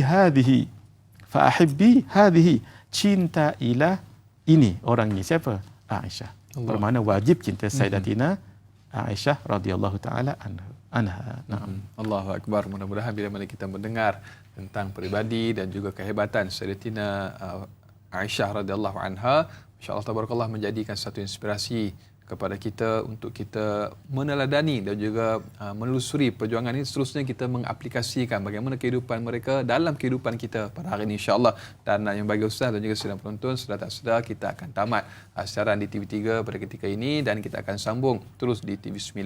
Jadi untuk itu saya menyeru kepada semua bagi anda untuk terus kekal menonton kami. Insya-Allah kita jumpa selepas ini di TV9. Tanyalah ustaz, biar tahu jangan keliru.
Alhamdulillah, siaran tambahan 30 minit di TV9 Tanyalah Ustaz, biar tahu jangan keliru. Walau di mana juga anda berada, terus setia menonton kami. Alhamdulillah, kita masih lagi membicarakan topik yang cukup istimewa dalam bab pengajian sirah, istimewanya Sayyidatina Aisyah radhiyallahu anha. Kita bersama panel tetamu undangan kita yang berbahagia Ustaz Muhaddir Haji Jul, dan telah pun banyak yang kita kupas dan juga kita bincangkan. Dan bagaimana para penonton yang mungkin masih lagi terdapat kemusykilan ataupun soalan yang ingin diajukan, boleh terus hubungi kami menerusi talian bebas tol 1800 88 1677 atau menerusi aplikasi WhatsApp, hantarkan di 011 12336480, atau paling mudah terus sahaja ke laman rasmi Facebook kami Tanyalah Ustaz TV3. Dan saya mohon jasa baik kepada yang menonton menerusi FB Live, jangan lupa untuk sebar luaskan, tekan butang kongsi, mudah-mudahan bermanfaat insya-Allah. Dan yang berbahagia Ustaz dan juga sedang penonton, pada hari ini para wanita tidak perlu ataupun tidak wajar menyangka bahawa diri mereka merupakan satu golongan hanya pelengkap kepada lelaki, tetapi mereka perlu memainkan peranan yang lebih daripada itu dengan menghayati sirah bagaimana insan-insan yang hebat sebagaimana Sayyidatina Aisyah radhiyallahu anha yang kita bincangkan pada hari ini. Kerana Istana Perjuangan merupakan satu perkara yang perlu dibangkitkan kembali dengan kita meneladani akhlak-akhlak dan juga peribadi mereka yang bukan sekadar tinggal di rumah dalam keadaan yang tidak berbuat apa-apa, tetapi lebih daripada itu sebagaimana yang kita bincangkan pada hari ini. Dan kita nak naikkan lagi Ustaz soalan menerusi sahabat kita di WhatsApp yang bertanya, apakah keistimewaan yang ada pada Sayyidatina Aisyah radhiyallahu anha sehingga Rasulullah sallallahu alaihi wasallam sering memuji-muji beliau. Rasulullah sallallahu alaihi wasallam pernah bersabda, kelebihan Sayyidatina Aisyah ke atas wanita lain adalah seperti lebihnya tharid, sejenis makanan yang lebih banyak manfaat dan disukai oleh baginda Nabi sallallahu alaihi wasallam berbanding makanan yang lain. Hadis riwayat Bukhari. Dan soalannya Ustaz, mungkin ada kelebihan-kelebihan yang lain yang kita dah pun bincangkan sebentar tadi tentang bab ialah athari ini. Tapi mungkin ada banyak lagi kelebihan yang belum kita bicarakan. Falyatafaddal mashkur. Naam, syukran jazilan Ustaz Anas dan saudari yang bertanya ataupun yang bertanya. Sudah kita bicarakan atharid itu makanan yang paling sedap dan digemari orang Arab ketika itu. Daging dibuat kuah dan nanti dimakan dengan roti. Itu menunjukkan kemuliaan dan keistimewaan Sayyidatina Aisyah radhiyallahu taala anha. Di ketika lain, kenapa Nabi sangat memuliakan dan memuji Sayyidatina Aisyah? Ada satu perkara yang besar berlaku dalam kehidupan Nabi sallallahu alaihi wasallam. Ketika dalam kehidupan yang sangat sederhana, kadang-kadang Sayyidatina Aisyah mengatakan thalathata layalin, 3 malam tak berasap dapur kerana tidak ada makanan. Kehidupan yang sangat sederhana sehingga menguji keimanan dan kesabaran isteri-isteri yang lain. Sehingga mohon maaf, ini biasa dari sudut manusiawi. Ada di kalangan isteri-isteri Nabi yang macam meminta sesuatu. Supaya macam perempuan-perempuan yang lain hidup agak selesa, agak tenang dengan sedikit kemewahan dan dengan harta dan sebagainya. Ketika itu Nabi SAW rasa susah hati juga sebab punya isteri yang bukan seorang dan Nabi kan mengajar umat menjadi zuhud. Sehingga Allah Azza wa Jalla turunkan wahyu kepada Nabi. Ya ayuhan Nabi, wahai Nabi, qul li azwajik, bagi tahu dengan isteri-isterimu tadi yang minta supaya ada kemewahan tadi ni, in kuntunna turidnal hayatad dunya, kalau kamu nak kepada kehidupan dunia wazinataha dan perhiasannya, fata'alain, mai kat sini. Umatti'kunna, aku curaikan kamu. Umatti'kunna maksudnya seorang lelaki memberikan bahagian yang perlu untuk isterinya. Wa usarrihkunna sarahan jamila, dan aku akan lepaskan kamu dengan cara lepas yang baik. Maksudnya kalau kamu begitu memang saya tidak mampu, tapi kalau kamu nak bercerai saya lepaskan dengan baik. Wa in kuntunna turidna Allah wa rasulahu wad daral akhirah, kalau kamu inginkan Allah, Rasul dan negeri akhirat, fa innallaha adda lil muhsinati minkunna ajran 'azima. Allah sediakan kepada orang-orang yang baik perempuan itu dengan ganjaran yang sangat bagus, yang sangat baik. Ketika ini Nabi sedikit berbimbang nak tunjuk Nabi kasih pada Sayyidatina Aisyah. Nabi bagi tahu ketika turun ayat ini untuk isteri-isterinya memilih kekal dengan Nabi ataupun dicerai, kata Nabi sendiri, aku sering memikirkan kamu wahai Aisyah. Allah. Dan aku mengharapkan kamu supaya jangan terburu-buru jumpa kepada abawaik, kedua orang tuamu, untuk minta saya melepaskan kamu. Maksudnya kasih Nabi itu lebih pada Sayyidatina Aisyah dalam hal sebegini. Nah, jangan terburu-buru kamu datang untuk jumpa dengan ayah dan ibu minta dilepaskan. Saya dilepaskan, maksudnya melepaskan kamu. Apa respon Sayyidatina Aisyah, hadirin? Ini yang buat Nabi sangat cinta kepada beliau. Apa kata Sayyidatina Aisyah? Fa fi ayyi hadha astamiru abawayya? Ya Rasulullah, kenapa dalam bab ini saya nak jumpa pada keduanya untuk saya dilepaskan? Fa inni uridullaha wa rasulah wa daral akhirah. Karena saya inginkan Allah dan Rasul dan negeri akhirat seperti dalam ayat ini.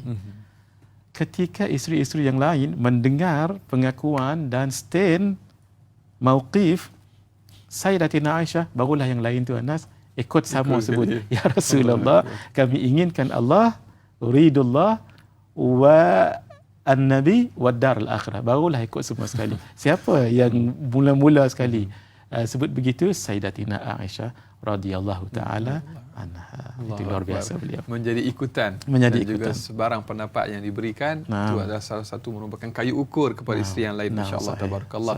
Dan berikutnya bagi ustaz dan juga sidang penonton, kita nak raikan lagi soalan menerusi sahabat kita yang bertanya di WhatsApp. Assalamualaikum ustaz, dai, semua kru yang bertugas dan semua sahabat-sahabat. Waalaikumsalam warahmatullahi.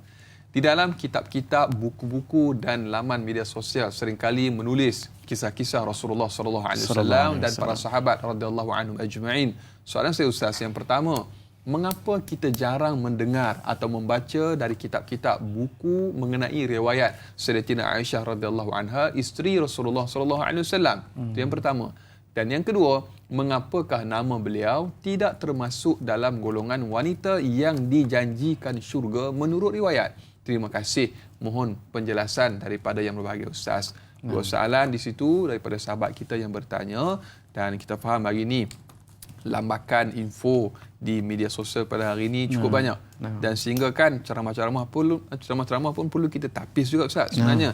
Dan kerana dunia tersepadan pada hari ini, banyak juga fitnah yang berlaku. Jadi memerlukan kepada panduan kepada kita dalam kita melakukan rujukan, terutamanya perkara berkaitan dengan agama kita sendiri. Sedikit daripada ustaz. Soalan yang sangat baik daripada yang bertanya tadi Anas. Kurang buku tentang Sayyidatina Aisyah begini. Wallahu alam, rasanya banyak juga bukunya Anas, terutama sekali dalam bahasa Arab. Cuma dalam bahasa Melayu barangkali juga ya tidak seberapa banyak. Dan sebenarnya itu kembali pada kita juga. Memang ada buku-buku yang menceritakan tentang kelebihan Sayyidatina Aisyah dan Ummahatul Mukminin yang lain sebenarnya.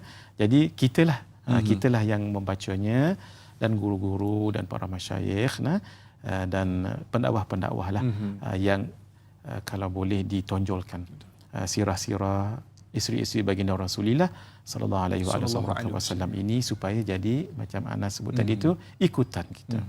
Fatashabbahu fa illam takunu mithlahum inna tashabbuha bil kirami falahu.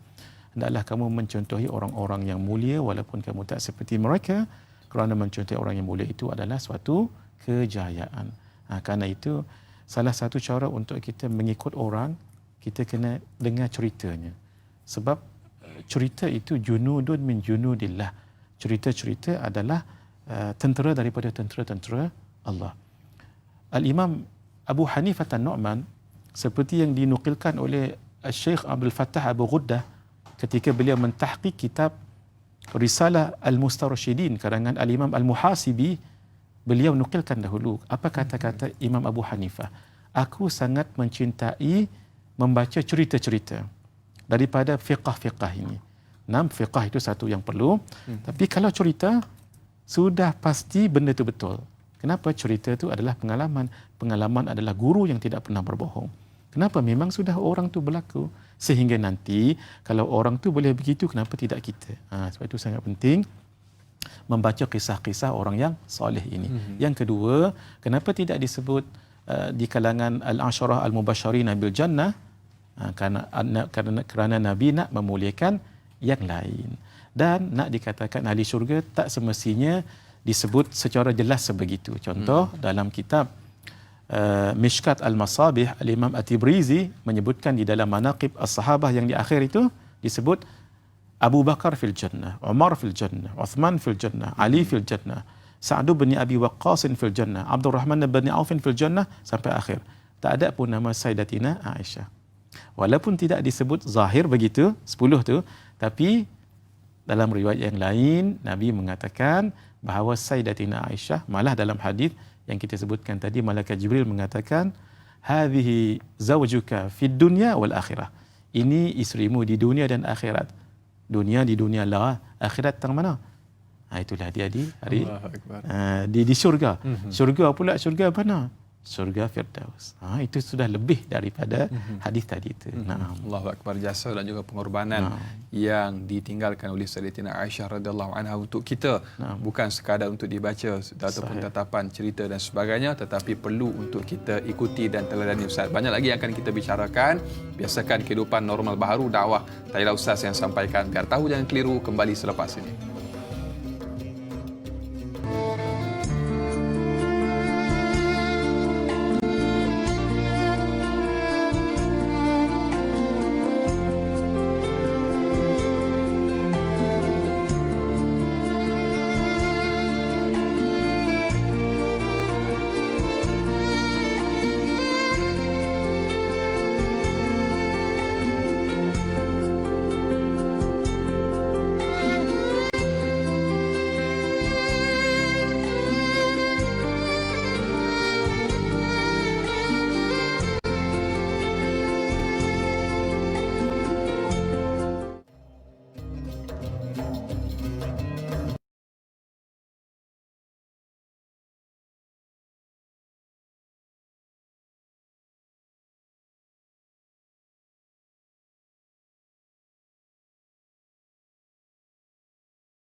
Istimewanya Sayyidatina Aisyah radhiyallahu anha ummul mukminin, dan alhamdulillah kita masih lagi membicarakan dalam pengajian sirah ini. Tanyalah Ustaz biar tahu jangan keliru. Cukup banyak perkara yang kita bincangkan tentang susuk tubuh seorang wanita yang cukup hebat, ibunda bagi kita semua, masya-Allah tabarakallah. Kita masih lagi bersama yang berbahagia Ustaz Muhadir Haji Jul, dan kita sebenarnya Ustaz amat mengharapkan para wanita, khususnya ibu-ibu di luar sana, menjadikan Sayyidatina Aisyah radhiyallahu anha dan juga isteri Rasulullah dan juga mereka-mereka yang soleh, ahli keluarga para sahabat seluruhnya sebagai ikutan dan juga teladan. Dan kalau boleh Ustaz, kita mengharapkan, kita kisahkan kisah-kisah ini kepada anak-anak kita, terkhusus kepada yang perempuan, supaya mereka mengidolakan idola yang benar-benar perlu diidolakan pada hari ini, bukanlah idola-idola yang lain yang tidak selari dengan syariat yang dibawa oleh Nabi sallallahu alaihi wasallam. Dan berikutnya Ustaz, kita kalau boleh ceritakan lagi beberapa kelebihan-kelebihan yang saya yakin dan percaya banyak lagi kelebihan lain yang belum kita bicarakan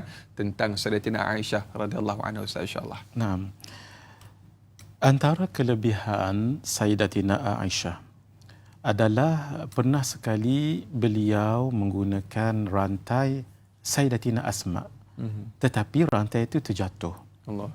Kemudian Nabi suruh ada seorang untuk tolong cari. Jumpa. Nah, mereka dalam perjalanan ketika itu. Dan masuk waktu solat, tapi tak ada air tak ada. Mereka pun terus solat lagu tu. Nah, masya-Allah, tanya dengan Rasulullah sallallahu alaihi wasallam, lagu mana Allah Azza wa Jalla menurunkan ayat tentang tayammum. Masya-Allah. Nah, ini tayammum bukan tayamun. Kalau tayamun menganan-nganan kan. Kalau kita mengaji syama'il, kana sallallahu alaihi wasallam yuhibbu tayammuna fi tana'ulihi wa tasha'urihi wa fi sya'ni kullihi. Nabi suka menganan-nganankan dalam pakai selipar. Nabi kalau pakai selipar kanan, dan pakai sikat rambut kanan dahulu. Dan seluruh apapun yang Nabi lakukan kanan. Itu tayamun. Kita cerita ni tayammum. Tayammum yang tepuk muka dengan tepuk dua ni lah. Debu tu. Masya Allah. Turun ayat asbab Sayyidatina Aisyah radhiyallahu ta'ala anha, sehingga Sayyidina Usaid ibn Hudair mengatakan, jazakillahu khairan, wahai ibunda Sayyidatina Aisyah, semoga Allah membalasmu dengan kebaikan. Fawallahi, demi Allah, ma nazala bika amrun takrahinahu, tidak ada sesuatu perkara yang berlaku yang kadang-kadang kamu terasa tidak berapa senang padanya, illa ja'alallahu dzalika laki walil muslimin fihi khaira, melainkan dalam perkara tadi tu Allah jadikan kebaikan pada kamu, pada ibunda dan kepada orang muslimin. Allah. Ini bukan sekali ini. Dalam riwayat yang lain, ni Ustaz Anas dan hadirin, Sayyidina Usaid bin Hudair juga mengatakan, wahai keluarga Abu Bakar, bukan ketika ini sahaja ayat turun kerana kamu. Banyak sangat. Nah, ayat turun, asbabun nuzulnya adalah kamu, keluarga Sayyidina Abu Bakar As-Siddiq radhiyallahu taala an. Walaupun jatuh pada mereka, tetapi ibrahnya itu untuk kita. Sebab itu disebut di dalam kaedah al-ibratu bi umumil lafzi la bi khususis sababi. Kelebihan dapat dilihat ketika nanti kita membicarakan tentang kewafatan Sayyidatina Aisyah radhiyallahu taala anha. Kita terus bicarakan. Kita raikan dulu terlebih Ustaz, insya-Allah, tentang soalan menerusi sahabat kita di Facebook yang bertanya tentang kewafatan tersebut yang bagaimana Ustaz gambarkan tadi daripada Kasih Nurusya di Facebook. Assalamualaikum Ustaz dan Da'i. Waalaikumsalam warahmatullahi wabarakatuh. Semoga dalam rahmat Allah Subhanahu wa taala. Amin, insya-Allah. Sebelum baginda Nabi sallallahu alaihi wasallam wafat, apakah pesanan terakhir baginda sallallahu alaihi wasallam kepada Sayyidatina Aisyah radhiyallahu anha sehingga membuatkan Sayyidatina Aisyah radhiyallahu anha menangis? Mohon pencerahan Ustaz. Terima kasih. Soalan yang mungkin kita boleh selitkan sedikit tentang detik kewafatan Sayyidatina Aisyah radhiyallahu anha. Juga kita lihat bagaimana detik-detik kewafatan Nabi sallallahu alaihi wasallam juga merupakan satu perkara yang amat menyedihkan bagi kehilangan yang cukup besar kepada umat ini Ustaz. Sedikit dulu Ustaz. Masya Allah, soalan yang sangat baik daripada Qasiyah Nurul Shah. Masya Allah, unik namanya ni. Masya Allah. Suka saya dengar bila Ustaz Anas sebut anak kedua beliau bernama Aisyah Humaira. Ini dalam istilah kita sebut dengan tafaul. Tafaul ni apa? Mengambil barakah. Mudah-mudahan dengan nama begitu, jadi al-ismu yadullu 'alal musamma. Nama tu dipunyai orang itu, mudah-mudahan orangnya seperti namanya. Amin, ya mudah-mudahan. Amin. Allahumma amin. Ketika di hari-hari terakhir baginda Gering, baginda selalu bertanya, di mana saya nanti kalau Nabi berada di rumah orang lain. Bila berada di rumah isteri lain, Nabi selalu tanya, bila giliran Sayyidatuna Aisyah. Akhirnya Nabi mohon izin untuk kalau sakit nanti berada di rumah Sayyidatina Aisyah. Memang betul-betul giliran Sayyidatina Aisyah. Dan pernah Nabi sebut di akhir akhir baginda nak wafat, baginda sebut 3 perkara. Pertama, beliau sebut as-salah. Perempuan. An-nisa ittaqun nisa. Perempuan, as-salah. Sembahyang. Maksudnya sembahyang, jagalah sembahyang. An-nisa ittaqun nisa. Perempuan, jaga-jaga perempuan. Ummati. Umatku. Itu sebahagian riwayat mengatakan begitu, sebahagian tidak. Ala kulli hal, Nabi sangat mencintai solat dan sangat mementingkannya. Juga perempuan harus dijaga, anak dan isteri, keturunan perempuan, dan umat ini sangat dikasihi oleh baginda Rasulullah sallallahu alaihi wasallam. Baginda wafat itu sendiri menjadi satu keistimewaan kepada Sayyidatina Aisyah yang diungkapkan sendiri oleh Sayyidatina Aisyah. Inna min ni'amillahi alayya, sesungguhnya termasuk di dalam nikmat-nikmat Allah padaku, anna Rasulullah sallallahu alaihi wasallam tuwfiya fi baiti. Rasulullah SAW meninggal di rumahku. Wa fi yaumi, pada giliranku. Baina sahari wa nahari, dalam keadaan tempat aku ni, tempat pangkuan aku ini. Wa anna Allah jama'a baina riqi wa riqihi 'inda mautihi. Allah telah mempertemukan air liurku dengan air liur baginda Nabi sallallahu alaihi wasallam. Kenapa ketika Nabi sangat gering, Nabi seperti melihat, gelirikan matanya melihat ada ahli keluarga Nabi, kalau tak silap saya, Sayyidina Abdul Rahman, sedang bawa kayu siwak. Kemudian Sayyidatuna Aisyah sangat mengetahui. Diambil kayu siwak dan digigit di hujungnya itu untuk buat lembutkan dia. Dan dibagi pada Nabi, Nabi pun bagi ni. Sebab itu beliau mengatakan, aku sangat bersyukur air liurku yang last bercampur dengan air liur baginda Rasulullah SAW. Dan sampai sekarang kemuliaan Sayyidatuna Aisyah. Hadirin, Nabi dimakamkan di mana? Sayyidina Abu Bakar As-Siddiq radhiyallahu taala anhu mengatakan, ma min nabiyyin, tidak ada seorang nabi pun, beliau dengar daripada Nabi menyebut, yang meninggal melainkan dikuburkan di situ. Ternyata dalam rumah Sayyidatuna Aisyah. Tetapi dalam hadis tak sebut rumah. Kalau kita rumah tu baitun ataupun manzilun. Kalau qasrun tu mahligai lah, jauh lagi. Tapi disebut hujrah. Hujrah. Allah. Kenapa? Rumah isteri-isteri Nabi ni humble. Bilik saja. Kita kalau sebut hujrah ni, bilik. Pasal dia berasal dari perkataan hajar. Hajar ni batu. Kalau kita susun elok 4 segi, naik atas, walaupun tak ke atas, dia naik, tu namanya hujrah. Kalau tak sampai 4, segitiga ke, melengkung ke, dia jadi hijr. Pasal itu kita sebut hijr Ismail. Hujrah saja. Allahu Akbar. Meninggal di situ sampai sekarang. Yang kita ziarah tu, di situlah Nabi wafat. Dan sampai sekarang itulah dia bilik Sayyidatina Aisyah radhiyallahu taala anha.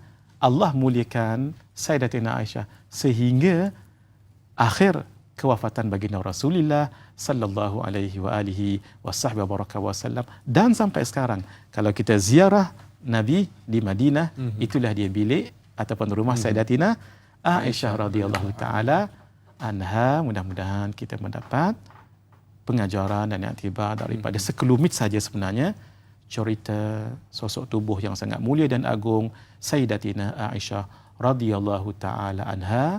Hadza wa billahi taufiq wal hidayah. Wassalamualaikum warahmatullahi wabarakatuh. Allahu akbar. Bila mana Ustaz menyebutkan secara panjang lebar yang kita kongsikan pada hari ini tentang Sayyidatina Aisyah radhiyallahu anha, mudah-mudahan kita dijemput oleh Allah Subhanahu wa taala untuk menziarahi mereka, terutamanya di Baqi' Ustaz, terutamanya menziarahi baginda Nabi sallallahu alaihi wasallam, para isteri baginda, para sahabat seluruhnya, dan mudah-mudahan juga mengalir keberkatan dalam diri kita insya-Allah. Dan terakhir Ustaz, kita tutup dengan sedikit doa insya-Allah Ustaz. Bismillahirrahmanirrahim. Alhamdulillahirabbil alamin wassalatu wassalamu ala asyrafil anbiya'i wal mursalin wa ala alihi washabbihi ajma'in. Amin. Allahumma inna nas'aluka ilman nafi'an wa rizqan thayyiban wa amalan salihan mutaqabbala. Allahumma arhamna wa'fu anna warda anna wajma' bainana wa bainahum wa bain ummahatil mu'minin. Birahmatika ya arhamar rahimin. Walhamdulillahirabbil alamin. Amin amin ya rabbal alamin. Alhamdulillah, terima kasih kepada para penonton yang sama-sama menonton kita pada pagi ini. Dan esok jangan lupa Tanyalah Ustaz akan bersiaran seperti biasa bersama yang bahagia Dai Lokman sebagai moderator dan juga Ustaz Jafri Abu Bakar dengan topik ibadat solat sunat hajat. Jadi terus setia menonton dan juga menyokong program Tanyalah Ustaz. Dan terima kasih sekali lagi kepada yang bahagia Ustaz Muhaddir Haji Jul dan juga para penonton. Mudah-mudahan Allah berkati kita. Saudara, jangan mencari yang sempurna. Sempurnakanlah apa yang ada kerana tiada yang sempurna melainkan Allah Subhanahu wa taala. Sehingga berjumpa lagi. Assalamualaikum warahmatullahi wabarakatuh. Waalaikumsalam warahmatullahi wabarakatuh.